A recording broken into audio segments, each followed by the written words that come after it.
you spend your whole life building something for your family, only to realize they were building a trap for you. My name is Eleanor Brooks. I'm 74 years old, and for 40 years I taught in the same little town just outside of Atlanta. I raised 3 kids on my own after my husband died serving this country. Every penny I saved, every night I stayed up grading papers, every bill I paid late, it was all for them. Retirement was supposed to be peace. I had my little house, my garden, and enough savings to get me through my golden years. Or so I thought. It started small, my daughter, Vanessa, asking to temporarily use my debit card. Then my son, Marcus, convincing me to let him handle my pension. "Mama, it's safer this way," he said, with that smile he used to wear when he wanted candy as a boy.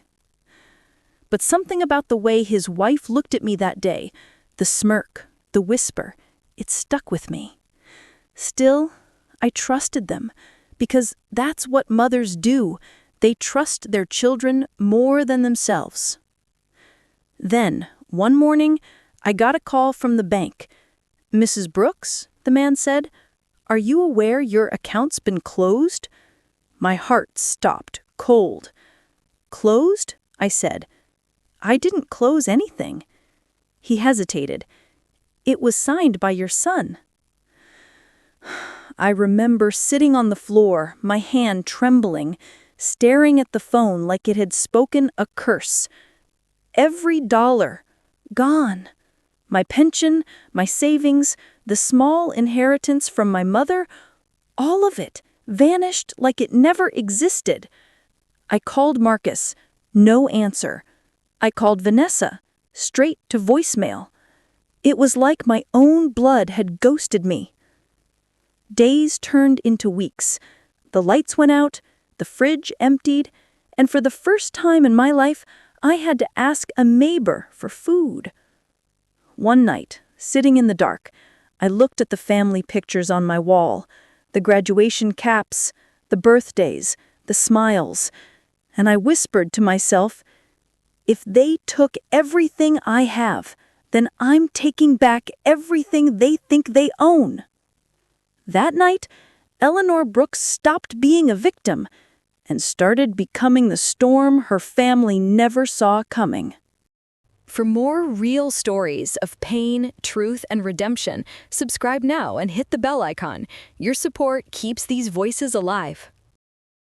People think old age makes you weak, but time teaches you how to move in silence. After the betrayal, my days blended into each other. The house was quiet. Too quiet.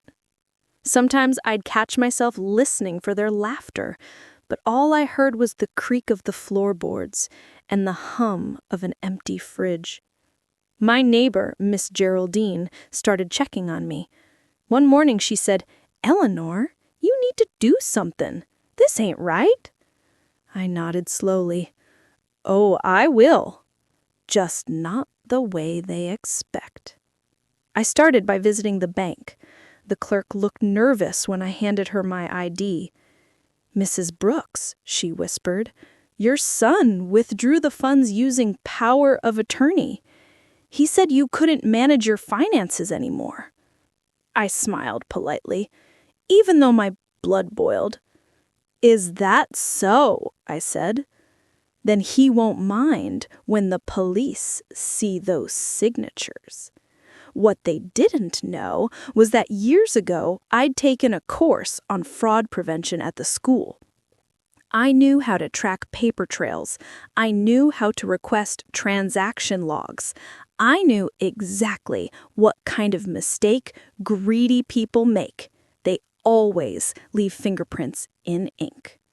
I went home and pulled out an old leather box from under my bed, my teaching journals, my husband's discharge papers, copies of every check I'd ever written. Proof of who I was.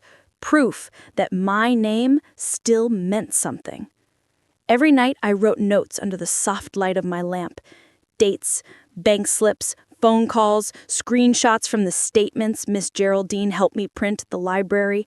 To anyone else, it looked like an old woman's hobby. But to me, it was the map to my revenge.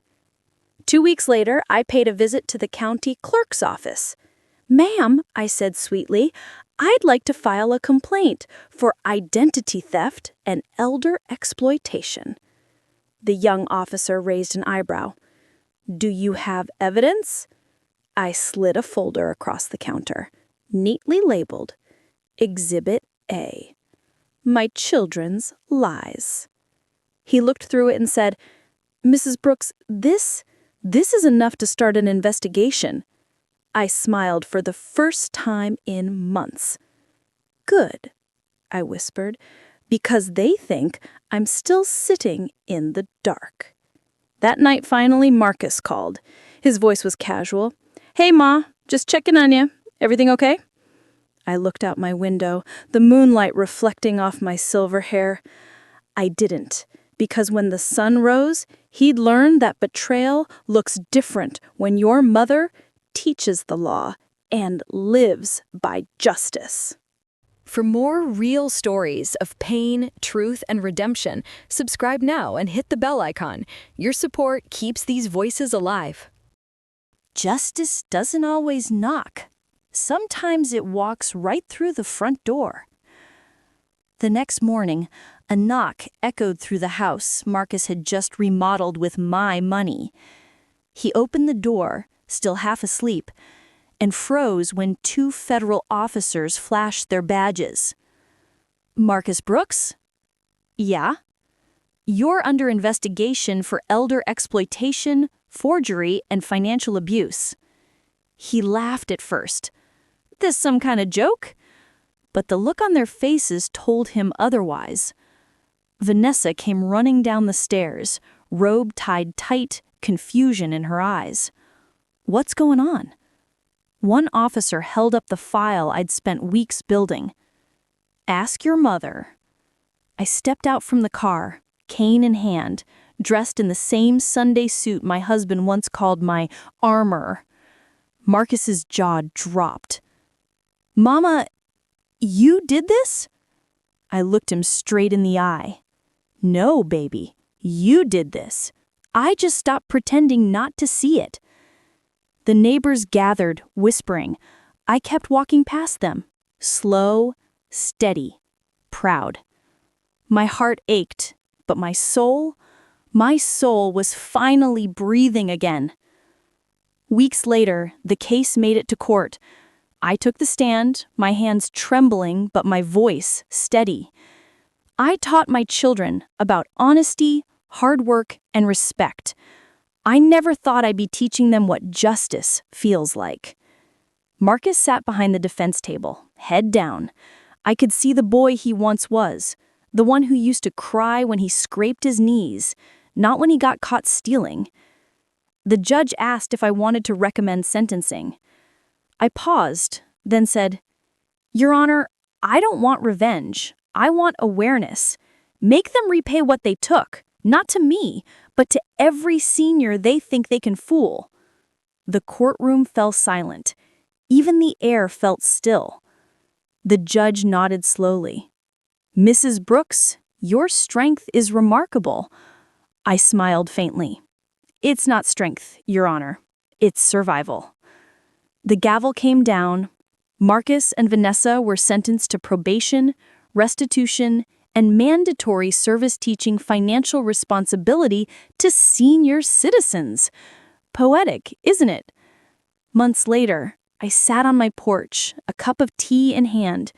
Miss Geraldine waved from across the street. "You did, Eleanor!" I smiled.